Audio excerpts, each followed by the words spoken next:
The rain came down hard that night. Not the soft kind. The kind that soaks through your coat and into your bones.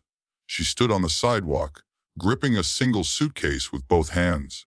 Knuckles white, shoes wet, hair plastered to her face. Behind her, glass doors slammed shut. Inside that building was warmth, money, power. And the man who had just destroyed her life didn't even know who she was. She didn't scream, didn't beg. She just looked back one last time and whispered, "Dade, I wish you were still alive." Her mother collapsed right there on the pavement. Knees buckled, breath gone. People walked past. Cars splashed water onto their clothes, and above them, glowing in gold letters, was the company name Harrington Global Enterprises. The same company her father had built from nothing. The same company that, unknown to everyone, now legally belonged to her. First call to action before we go any further. If you believe in kindness, in second chances, and in the truth always finding its way to the surface, please like, share, and subscribe to our channel, Keenness Corner Hub. Your support keeps stories like this alive. Her name was Alina Harrington, but nobody in that building knew it. She never used her last name. Her father taught her that. Money changes how people see you, he'd said. I want them to know your heart first. He raised her simply. No luxury cars, no designer clothes, just books, kindness, and quiet dinners. When he died suddenly, heart attack, age 52, everything changed. Executives moved fast, lawyers whispered, documents disappeared, and Alina, she was barely 22, grieving. Lost. Her mother, already sick, trusted the wrong people. And the man who took control, Victor Kane, her father's former protege. Victor Kane smiled well, spoke smoothly. He said the company needed strong leadership. He said Alina was too young. He said her mother was unstable. Then came the paperwork. One signature Alina didn't understand. One clause buried deep. Temporary control, they said, temporary. Within weeks, security stopped recognizing them. Within months, they were told to leave. Victor stood there, arms crossed, watching as guards escorted them out.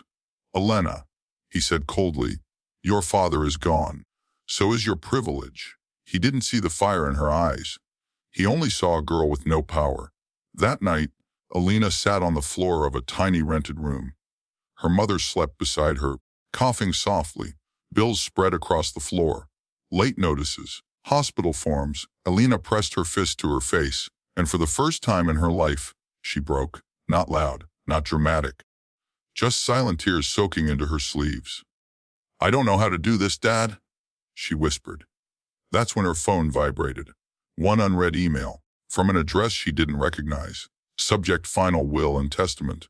Immediate review required. The lawyer was old, careful, terrified. You are the sole inheritor, he said quietly. Your father left everything to you. Everything, the company, the shares, the controlling interest. Victor Kane, just an employee. Alina didn't rush back. She waited, learned, prepared. She worked quietly under a different name, studied every department, every weakness, and when the time came, she walked back into Harrington Global, not as a girl, but as an owner. The boardroom fell silent as she placed the documents on the table. Victor laughed. Until the lawyer stood. Mr. Kane, he said, you've been addressing the wrong Harrington. Alina met his eyes, calm, unshaken. You pushed my mother and me into the rain, she said. You took what wasn't yours. She paused.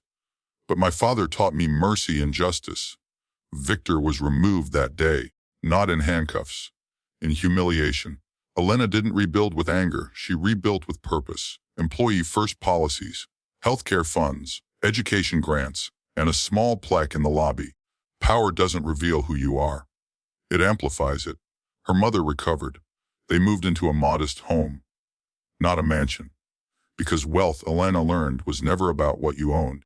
It was about what you protected. If this story moved you, if you've ever been underestimated, ignored, or pushed aside, please like this video.